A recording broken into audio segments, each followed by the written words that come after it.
Okay, for slasher, we have a double feature, which is, of course, Halloween, which is John Carpenter's classic, which arguably started it all.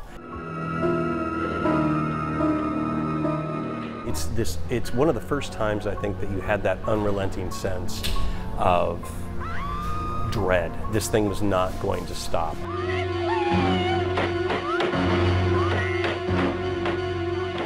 And then you have an earlier film, Tobe Hooper's The Texas Chainsaw Massacre.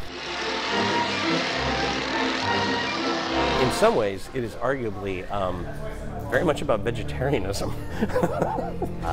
It's a film that has stood the test of time. They're both incredibly chilling, and they're works of art.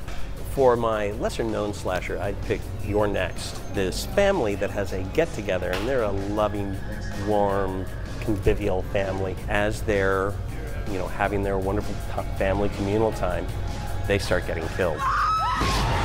They're under siege. They're all going to die, and then something unexpected happens, and so it's really good. Thank you, Keith. Needless to say, all of those movies are rated R. Let us know if you agree. We have an ongoing conversation about slasher films on our Facebook page.